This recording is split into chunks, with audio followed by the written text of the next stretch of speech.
Bismillahirrahmanirrahim. Assalamualaikum warahmatullahi wabarakatuh.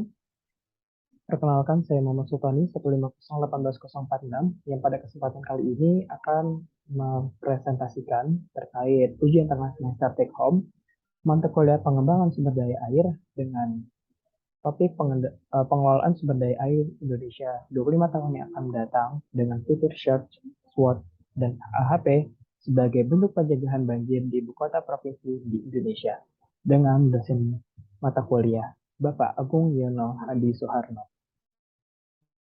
Adapun format yang akan kami sampaikan pada kesempatan kali ini yaitu akan membahas soal UTS bagian A dan juga soal UTS bagian B. Selanjutnya soal A nomor 1, yaitu pilihan ganda. Yang pertama, pilihlah salah satu penyebab banjir bandang yang relatif tidak disebabkan kelalaian perilaku koruptif manusia. Dari 5 opsi jawaban, saya memilih E, yaitu tingginya curah hujan di hulu sungai. Dikarenakan disebabkan menurut saya bahwa dari kelima jawaban ini yang menunjukkan kondisi di luar kendali atau faktor pengaruh dari manusia yaitu adalah faktor alam itu sendiri ketika tingginya curah hujan di hulu sungai. Sementara opsi pada jawaban-jawaban lainnya menunjukkan bahwa ada kemungkinan faktor probabilitas manusia yang ikut andil dalam kejadian-kejadian tersebut. Sebagai contoh, hutan gundul bisa saja manusia melakukan penebangan pohon, kemudian berkurangnya luasan bantaran sungai yang disebabkan oleh manusia yang um, membangun bangunan di bantaran sungai, dan kemudian buang sampah ke sungai dilakukan oleh perilaku manusia itu sendiri, dan selanjutnya tanggul sungai, tembok menahan tanah kurang baik yang disebabkan oleh para engineering atau selaku kontraktor yang membangun um, infrastruktur tersebut namun tidak baik gitu dalam pelaksanaannya. Maka di situ ada faktor-faktor manusia yang lalai di dalamnya.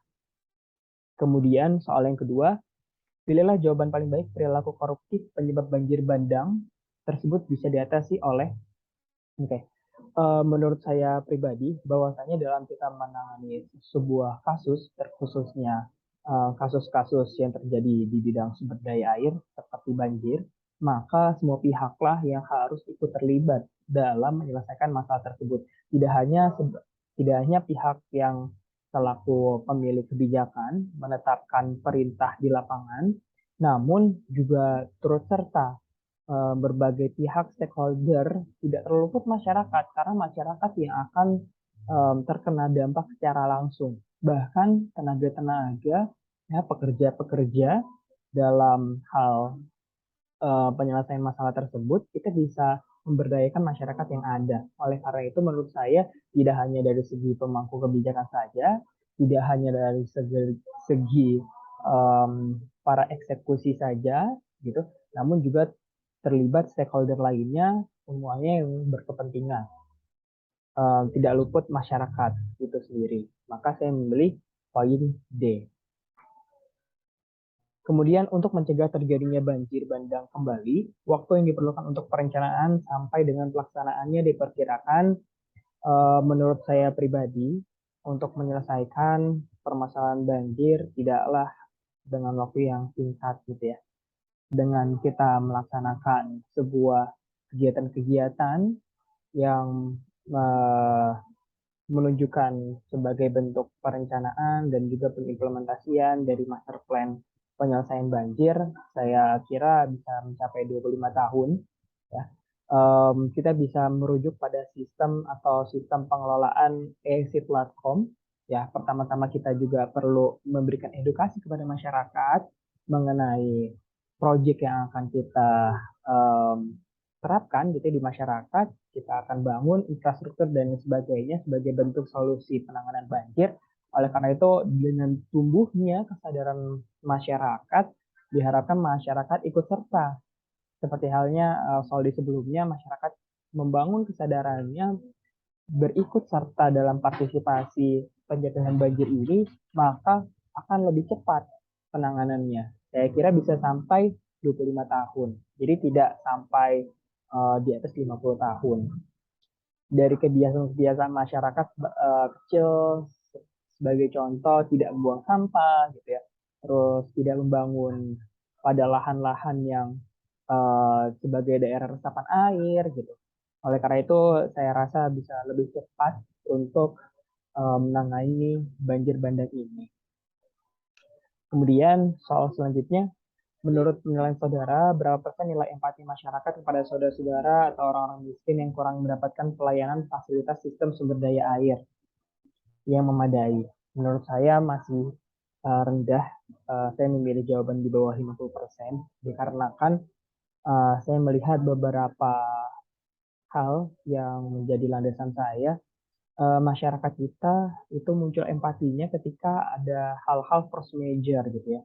Force majornya itu seperti apa? Seperti bencana gunung berapi gitu ya, banjir gitu, kemudian tsunami, gempa bumi dan lain sebagainya. Maka banyak masyarakat kita yang berkolaborasi mengumpulkan donasi untuk diberikan kepada mereka-mereka yang tertimpa musibah. Namun untuk pengadaan fasilitas-fasilitas sumber daya air yang dilakukan oleh pemerintah, saya rasa masih kurang nilai empatinya oleh masyarakat. Mungkin karena dirasa belum mengetahui urgensinya, esensinya, dan lain sebagainya. Ya, jadi saya rasa di bawah 50% ya, terkait hal-hal yang normal, terkait fasilitas gitu ya, karena dirasa hanya tanggung jawab pemerintah sebagai pelaku pelaksanaan kebijakan dan juga eksekusi, maka saya rasa nilai empati masyarakat kita masih rendah. Kemudian soal yang kelima, berapakah probabilitas saudara bila nanti bekerja di industri jasa konstruksi, saudara tidak akan korupsi? Ya, saya menjawab 100% tidak akan korupsi, dikarenakan pada aspek-aspek faktor yang menjadi kendali saya akan pastikan bahwa saya tidak akan korupsi, gitu. Jadi ketika di luar faktor-faktor eksternal saya gitu ya, mungkin itu beda lain, beda lagi case-nya gitu ya. Namun pada um, kesempatan kali ini saya ingin menyampaikan bahwasanya pada faktor-faktor yang menjadi kendali saya 100% probabilitas tidak akan korupsi. Oke, baik, selanjutnya soal nomor 2 bagian A, yaitu terkait rekayasa sosial sumber daya air. Ya. Pertama, kita akan menjelaskan apa itu DISC. Ya. Pertama, DISC merupakan teori kepribadian yang dimana dari sini kita bisa membagi, bisa menemukan kepribadian kita, apakah kita menjadi seorang yang dominan gitu ya, apakah kita menjadi seseorang yang berpikir kritis, terus juga kita ingin merangkul orang lain dan lain sebagainya yang diklasifikasikan dengan metode DESC. Dan DESC ini juga berperan penting dalam membentuk tim yang ideal, yang dimana salah satu masing-masing orang di dalamnya memiliki perannya masing-masing. Dan ketika dikolaborasikan, akan menciptakan tim yang ideal dalam menyelesaikan suatu masalah. Jadi tidak ada yang saling mendominasi gitu ya. Ketika tidak ada yang saling dominasi, maka akan meminimalkan terjadi gesekan antara satu dengan yang lainnya. Maka perlu kita ketahui dan juga pahami bahwasanya kepribadian ini juga sangat penting dalam membentuk tim.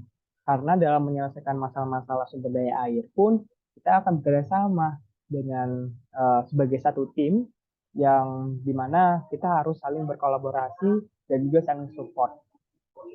Kemudian yang kedua, teori of planned behavior, yaitu teori untuk merencanakan sebuah perubahan di masa depan. Gitu.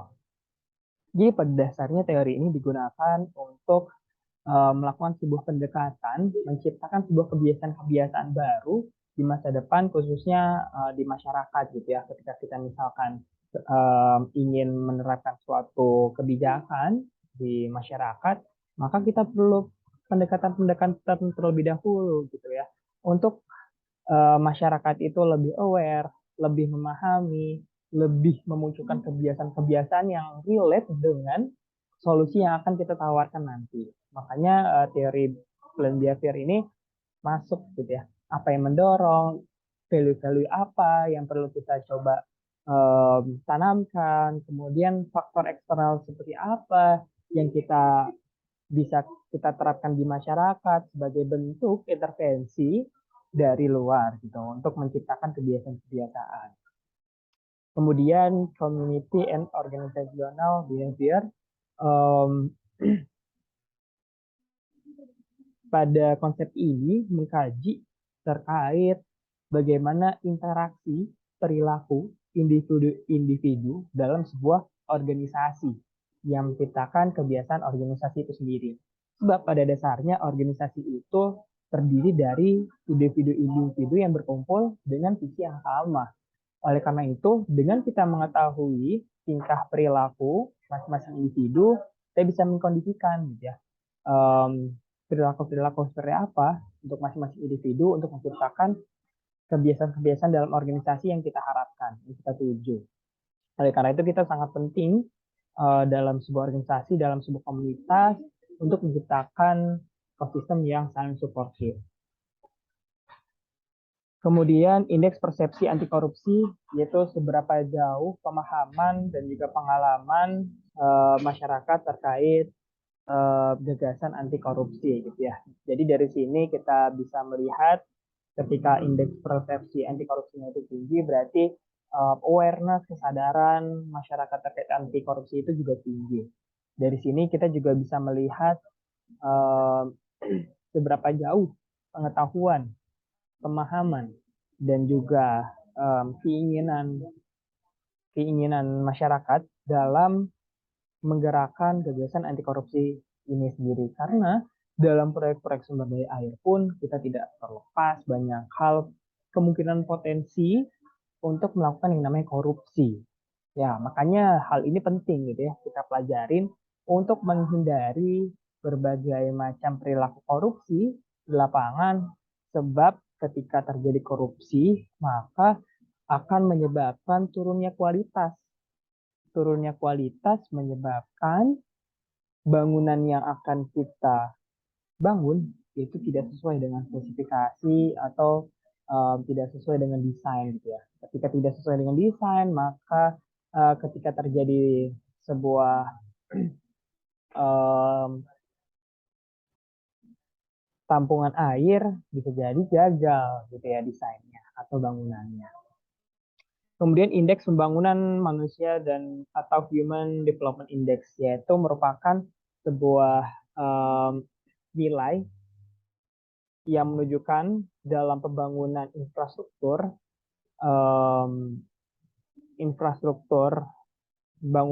pembangunan yang ada itu bisa mengoptimalkan, meningkatkan aspek ekonomi, kesehatan, terus juga pekerjaan dari manusia itu sendiri.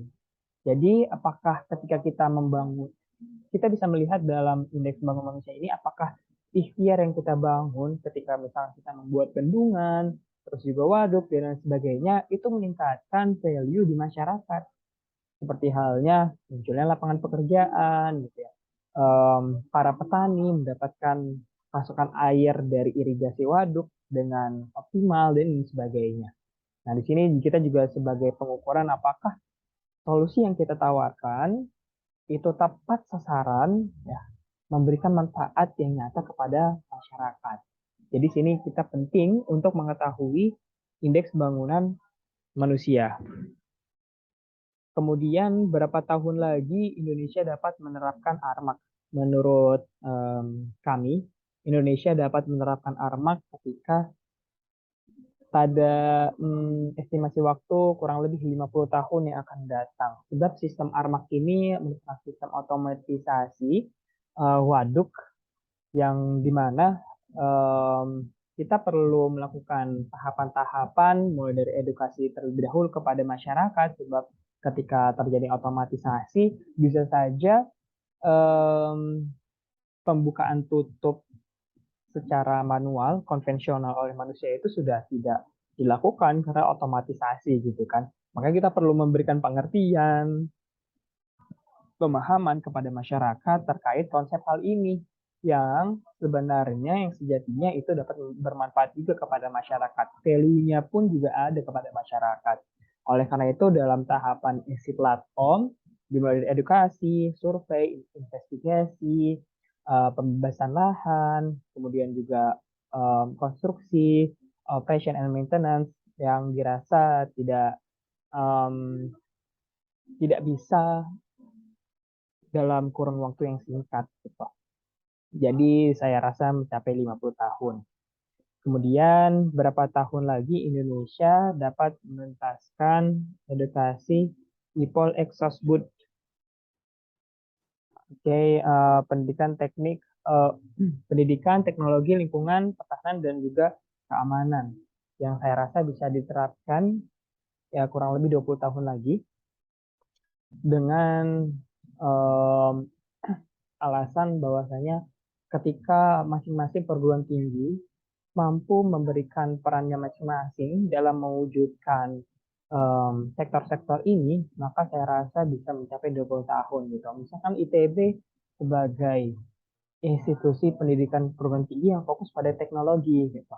Kemudian misal Universitas Indonesia yang fokus pada aspek sosial. Jadi masing-masing perguruan tinggi membagi perannya untuk menuju masing-masing sektor. Jadi tidak perlu semua perguruan tinggi itu harus mempunyai masing-masing sektor ini. Jadi harus fokus. Kemudian soal yang ketiga terkait operasi waduk. Yang pertama diberikan sebuah data bulan pertama dan juga sampai bulan ke-12 terkait inflow yang ada pada waduk tersebut dan kemudian kapasitas waduknya hanya 1 juta meter kubik, apakah mampu memberikan suplai air sebesar 1 meter kubik sepanjang waktu dan berdasarkan perhitungan kami, seperti perhitungan kami menunjukkan bahwasanya untuk um, 1 meter kubik per second per harinya ternyata pada bulan ke-6 sampai bulan ke-9 tidak mampu mencukupi kebutuhan yang ada. Kemudian pada poin B pun bagaimana jika permintaannya meningkat menjadi 2 meter kubik per detik. Dan berdasarkan perhitungan kami tidak mencukupi pada bulan ke-4 sampai bulan ke-10. Sehingga perlu adanya optimalisasi kembali bagaimana caranya pemenuhan kebutuhan di masing-masing sektor itu dapat terpenuhi. Sebagai contoh kita bisa memberikan pembatasan untuk masing-masing kebutuhan air gitu ya. Baik misalkan kebutuhan irigasi, perikanan, air minum dan lain sebagainya mungkin kita akan batasi pada bulan-bulan tersebut agar tercukupi gitu. Kemudian pada pertanyaan yang ketiga, berapa jumlahnya agar bisa terpenuhi kapasitas waduk? Berapa kapasitas waduk agar memenuhi jumlah kebutuhan air ketika 2 meter kubik per second dan berdasarkan perhitungan yang kami lakukan, yaitu kapasitas waduknya itu harus 5,5 juta, 5 juta meter kubik untuk mampu dapat memenuhi kebutuhan air sebanyak 2 meter kubik per second dan dilakukan selama 1 bulan full. Selanjutnya soal yang keempat mengenai anti korupsi.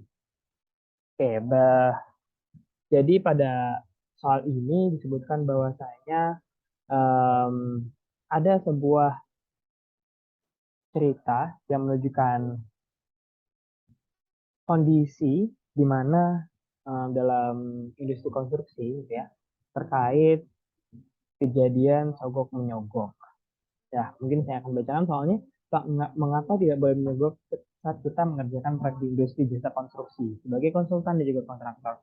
Bukankah menyogok itu menggunakan uang hak kami dan menyogok itu kan dapat memperlancar pekerjaan. Oke. Yang pertama, mengapa seseorang akan menyogok? Menurut saya pribadi, seseorang akan menyogok karena dirasa sudah menjadi sebuah kebiasaan di proyek-proyek tertentu yang dimana ketika menyogok itu sebagai bentuk em, kelancaran dalam tahap yang sedang dikerjakan gitu. Jadi orang menyogok itu karena ingin pekerjaannya dipermudah, pekerjaan dilancarkan dan sebagainya. Kemudian apa motivasi atau niat tersebutnya mengapa dia menyogok? Karena dirasa menurut saya orang yang menyogok itu sudah tidak tahu mau kemana lagi untuk mempercepat gitu ya proses pekerjaan di lapangan atau untuk mempermudah gitu ya, berbagai macam mekanisme atau dan sebagainya, maka dilakukan nyogok itu sendiri gitu ya sebagai uang pemulusan lah seperti itu.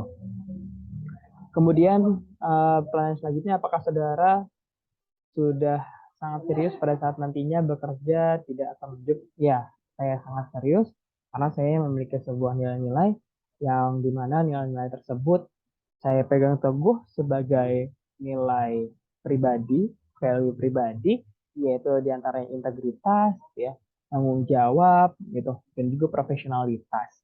Nah, di sana sangatlah bertolak belakang dengan yang namanya aksi menyogok. Tahukah saudara seberapa persen perilaku koruptif lingkungan kerja yang akan saudara masuki nanti?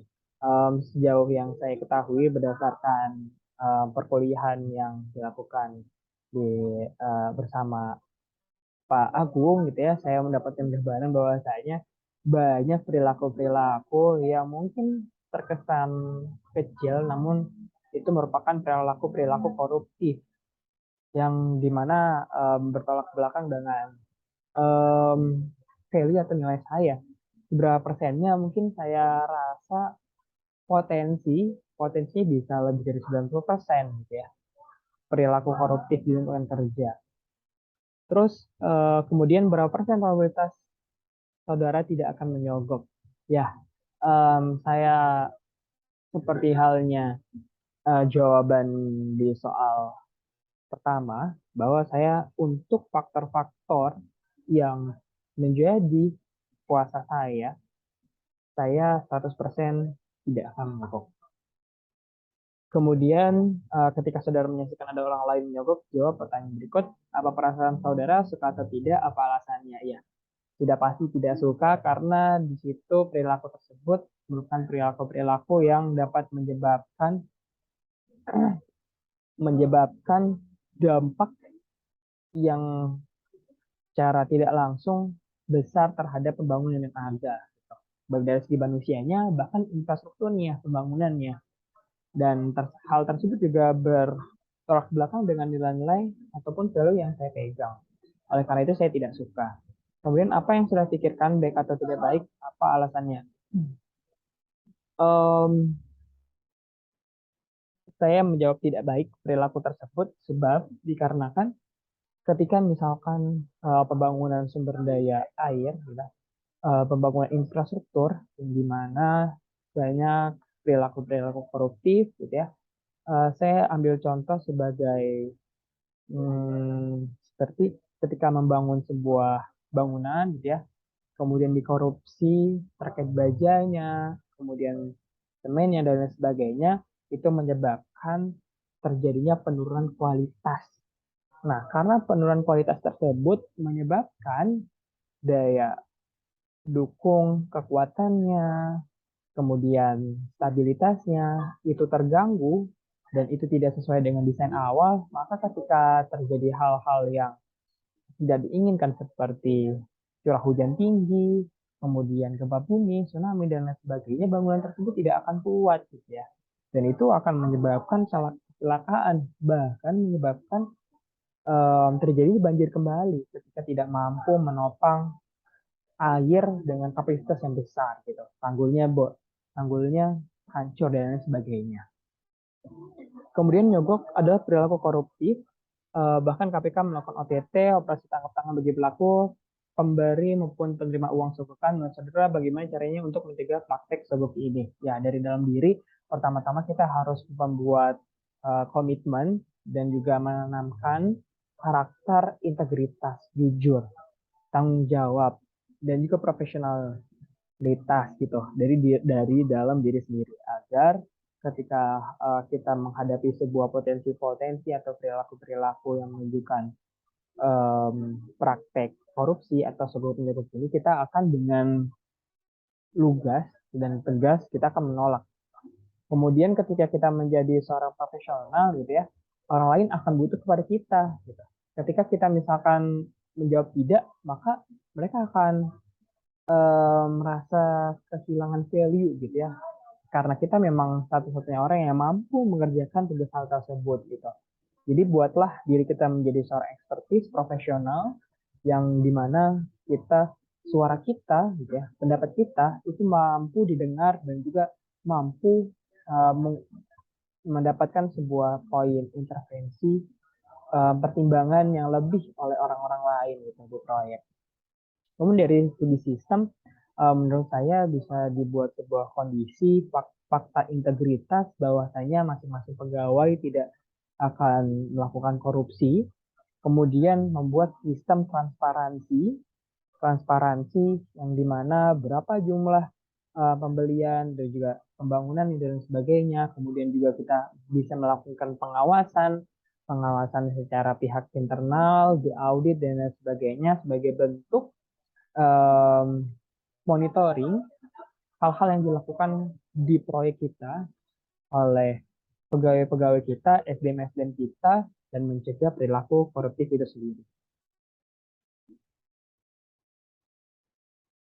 Selanjutnya soal kelima, yaitu soal terkait banjir. Kita di Kota Bandung tidak pernah mengalami banjir yang telah terjadi beberapa tahun yang lalu, banjir bandang di Cicahem, banjir yang terjadi bulan Oktober 2022 ini, yaitu banjir sampah di Grebage.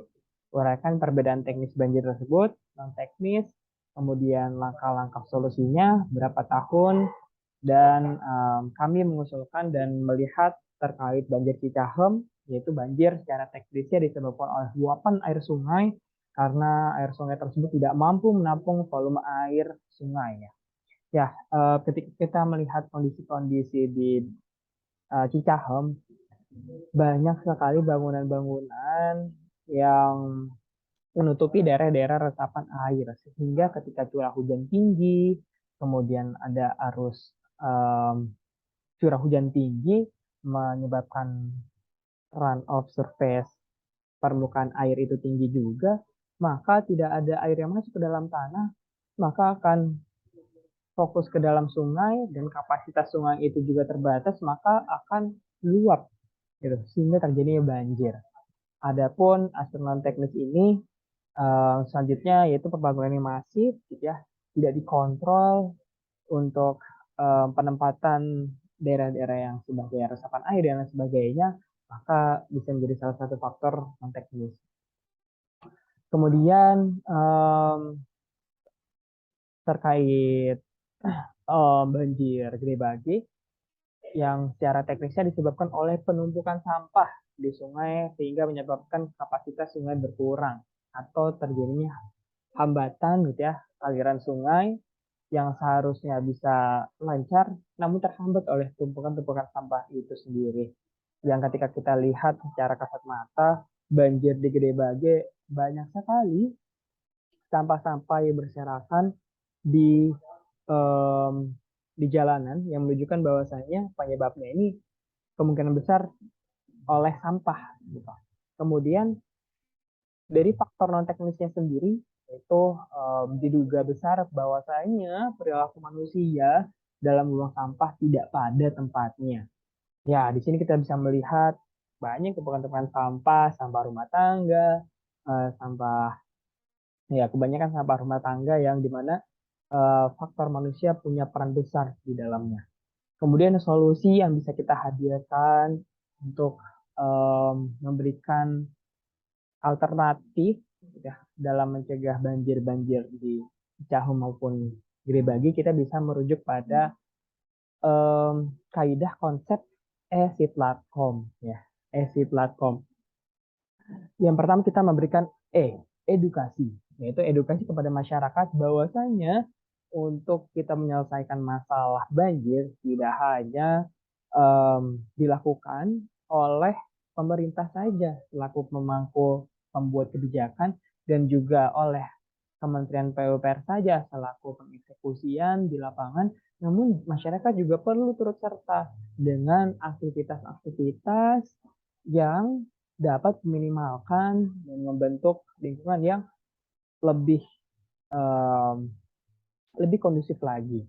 Bagi contoh, semisal di banjir Cicahem gitu ya, kita bisa memberikan edukasi bahwasanya ketika membangun gitu ya, memilih tempat bangunan rumah gitu ya, diharapkan di lokasi-lokasi yang um, tidak mengganggu daerah resapan air sehingga seperti halnya di bantaran sungai gitu ya. Ini ada sebuah pendekatan-pendekatan yang harus kita lakukan untuk memberi pemahaman kepada masyarakat tersebut. Kemudian ganjir gede bagi ini perilaku manusia dalam buang sampah. Kita perlu edukasi bahwasanya kita perlu melakukan pembiasaan buang sampah pada tempatnya. Ya, mulai dari sekolah-sekolah ataupun dari rumah gitu ya. Dan perlu kita ketahui juga mungkin sistem dalam penampungan sampah pun juga perlu kita perhatikan dalam penempatan tempat sampah dan sebagainya agar hal ini tidak terjadi lagi. Yaitu pertama edukasi, kemudian S-nya survei, lokasi di daerah Cahemnya, juga gede baginya untuk melihat apakah penyebab lebih lanjutnya dan lain sebagainya, investigasi kondisi existingnya, tanahnya, terus juga bagaimana lebar, geometri, dan lain sebagainya. Kemudian pembebasan lahan untuk bangunan ketika misalkan ada case-case seperti banjir Caham yang disebabkan oleh pembangunan masif yang tidak pada lahan-lahan yang seharusnya dibangun, maka kita perlu membebaskan lahan tersebut untuk dijadikan sebagai daerah-daerah yang berfungsi sebagai daerah resapan air atau daerah bantaran sungai yang berfungsi untuk meningkatkan kapasitas dari sungai itu sendiri. Kemudian juga pembangunan konstruksi ya untuk merestorasi sungai lagi atau merevitalisasi lagi gitu. Kemudian kita mengoperasikannya dan juga melakukan pemeliharaan. Adapun estimasi waktu yang menurut saya dapat lakukan yaitu sebanyak 30 tahun dan juga banjir gede bagi juga 30 tahun. Kemudian bagian B yaitu bagian take home. Saya mengambil studi case banjir sampah gede bagi yang dimana terlihat pada tampilan ini banjir tersebut membawa banyak sampah yang dimana sampah itu dapat memberikan hambatan pada aliran sungai yang ada sehingga tidak mampu mengaliri air maka terjadi luapan pada daerah-daerah sekitarnya maka terjadilah banjir. Kemudian tujuannya gitu ya sebagai bentuk master plan yang akan mendatang tujuannya itu kita akan mengatasi banjir yang terjadi di daerah Gede Bage dikarenakan sampah yang menumpuk di air sungai. Kemudian kami menggunakan analisis SWOT sebagai bentuk pengolahan berbagai macam aspek gitu ya, baik aspek kekuatan, kelemahan, kemudian opportunity, kesempatan, dan juga ada tantangan ke depan. Adapun dari segi kekuatannya, kita melihat dari kondisi existingnya, dirasa pertama diasumsikan memiliki pemandangan yang alami cukup indah dan aliran sungai itu dapat dimanfaatkan sebagai PLTMH. Adapun kelemahannya belum ada sarana untuk melestarikan bantaran sungai gitu. Kemudian ada opportunity-nya kita memiliki pemanfaatan untuk sektor wisata. Kemudian kita juga memiliki ahli-ahli di bidang pengembangan sumber daya air dan juga teknologi-teknologi yang mumpuni. Kita bisa serap dari berbagai macam negara dalam mengatasi banjir yang ada. Kemudian threat-nya, tantangannya dari eksternal, warga kurang disiplin dalam hal tidak membuang sampah ke sungai yang menjadi penyebab ya salah satu faktor terjadinya banjir di Gede Bage. Adapun ketika mengelaborasikan SWOT ini menjadi bentuk tools ya strategi-strategi, maka ada beberapa strategi yang bisa kita lakukan untuk dapat diterapkannya sebagai bentuk solusi banjir di Gede Bage. Yaitu di sini ada 5, yaitu membangun tempat wisata seperti Teras Cikapundung, di mana ketika kita membuat sebuah lingkungan yang lingkungan yang estetik gitu ya, seperti Teras Cikapundung, maka masyarakat akan sayang gitu ya, akan merasa tidak enak untuk mengotorinya gitu, membuang sampah di tempat tersebut dan sebagainya. Itu terkait aspek psikologi juga masuk ke arah sana. Kemudian juga ada potensi karena harusnya cukup tinggi juga, kita bisa membangun infrastruktur PLTMH. Kemudian ada program pengurangan sampah pada bantaran sungai yang dimana ketika sampah itu sudah menumpuk akan menyebabkan sungai menjadi dangkal. Oleh karena itu kapasitasnya akan semakin kecil dan tidak akan menampung aliran-aliran sungai yang ada. Kemudian membuat kawasan teras Gede Bage agar masyarakat selalu menjaga kebersihan bantaran sungai, hampir mirip seperti wisata teras Cikapundung. Kemudian membuat program sosialisasi, yaitu dengan tagline bersih sungai, sehat badan, hidup sejahtera. Ya, untuk meningkatkan pemahaman masyarakat dalam menjaga sungai itu sendiri. Kemudian dalam mempertimbangkan pemilihan program-program yang sudah direncanakan sebelumnya, maka kita akan menggunakan tools yang namanya AHP. Dengan tools tersebut, kita akan melihat, meninjau pemilihan secara kuantifikasi, yaitu berdasarkan nilai untuk masing-masing program yang sudah kita rencanakan sebelumnya. Ada 5 program, mulai dari tempat wisata, teras Cikapundung, PLTMH, pengurukan sampah, kolam retensi, dan membuat program sosialisasi bersih sungai, sehat badan, hidup sejahtera. Di sini kami membuat bobot untuk masing-masing aspek, di mana aspek sosial berhubungan erat dengan masyarakat, gitu. Kemudian aspek ekonominya, apakah menguntungkan atau tidak, dari segi teknologinya, penerapannya, dan juga dari segi kebijakannya, dari kebijakan pemerintah, gitu. Dari pembuatan berapa persen ini, maka kita bisa melihat nilai dari masing-masing program yang ada. Dan di sini kita melihat program membangun tempat wisata seperti Teras Cikapundung dirasa secara data ini menunjukkan memiliki nilai yang lebih tinggi untuk setiap aspeknya yang nanti akan kita pilih sebagai prioritas program ya. Program yang akan kita terapkan dalam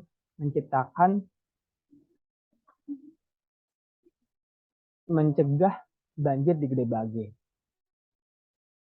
Kemudian kami juga mengajak kepada saudara-saudara sekalian, keluarga kami, kemudian masyarakat sekitar, dan juga orang-orang yang menyaksikan presentasi kami untuk sama-sama kita menggagas gerakan anti korupsi.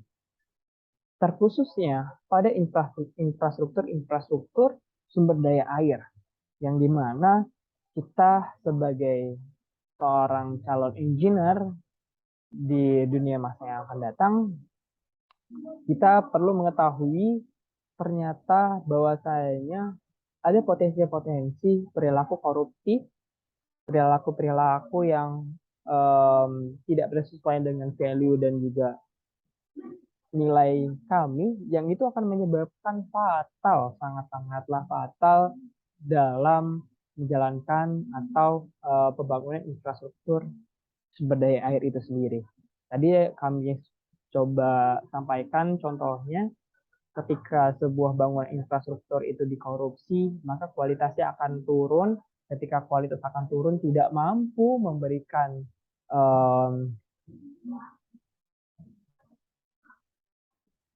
optimalisasi dayanya atau kekuatannya dan menyebabkan ya kerusakan atau hancur ya pembangunan infrastrukturnya.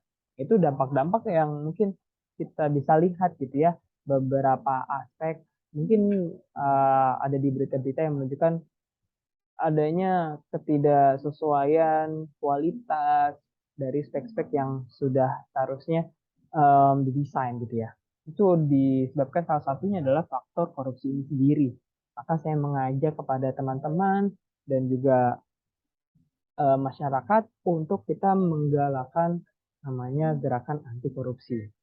Kemudian saya mengutip dari quotes dan menjadi moto diri saya, hiduplah sedemikian rupa sehingga ketika anak-anakmu memikirkan keadilan, kepedulian, dan integritas, mereka memikirkan kamu.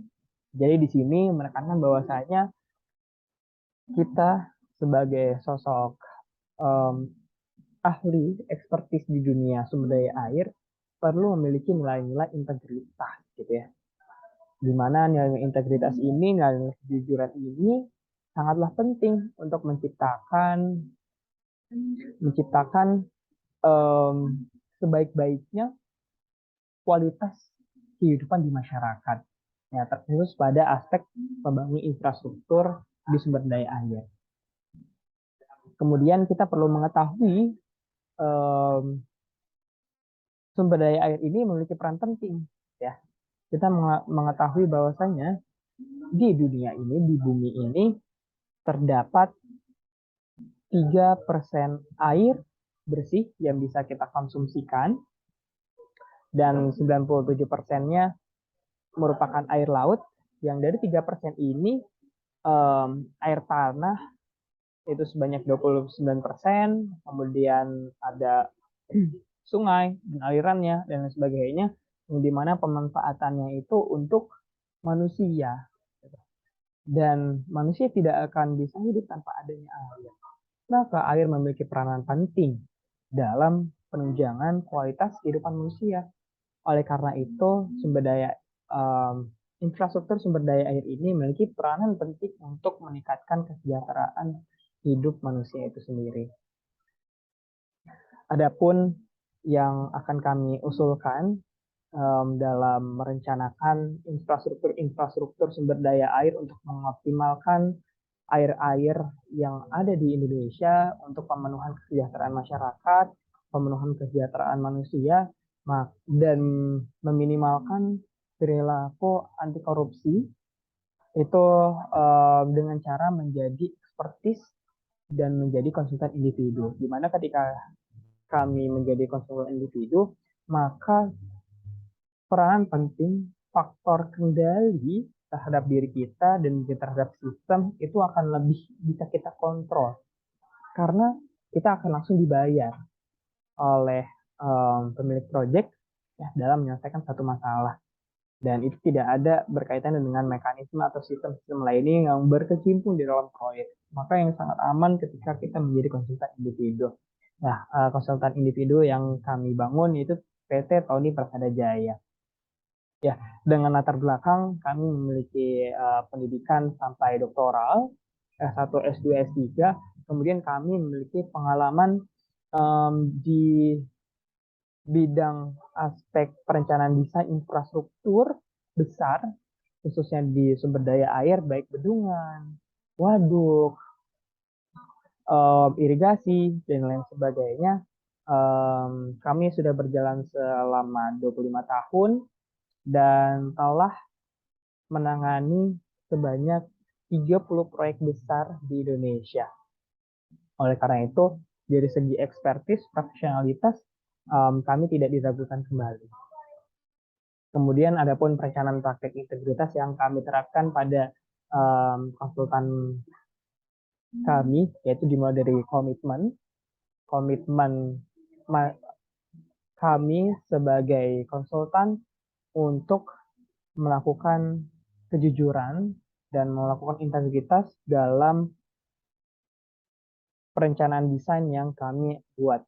Kemudian melakukan monitoring dan evaluasi untuk menjaga kualitas dan juga spesifikasi dalam pelaksanaan konstruksi di lapangan dan manajemen pelaporan. Kami akan melaporkan secara transparan kepada owner, gitu ya, kepada pihak-pihak yang berkepentingan bahwasanya pembangunan sesuai dengan desain yang sudah kami buat, baik dari segi biayanya, kualitas, mutu, dan lain sebagainya. Kemudian perencanaan personal konsultan kami dimulai dari tanda tangan kontrak, kemudian kami akan mensurvei lokasi-lokasi yang akan menjadi bahan kami dalam perencanaan dan juga perancangan desain pembangunan infrastruktur. Kemudian setelah kontrak, kita akan melakukan perancangan yang akan kami buat, dan setelah melakukan perancangan, kami akan melakukan monitoring evaluasi kepada pelaksanaan di lapangan agar sesuai dengan spesifikasi, mencegah terjadinya hal-hal perilaku koruptif, yaitu seperti perilaku-perilaku koruptif,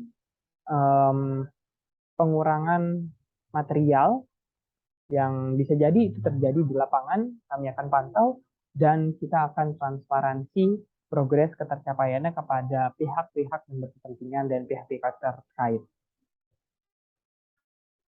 Ya, kami berharap Indonesia Emas 2045 menjadi tahun di mana infrastruktur sumber daya air itu dapat memberikan dampak yang signifikan terhadap kesejahteraan masyarakat, kesejahteraan manusia di Indonesia. Yang berharap mengajak kepada teman-teman semua untuk sama-sama kita melakukan hal yang terbaik dalam memajukan bangsa ini.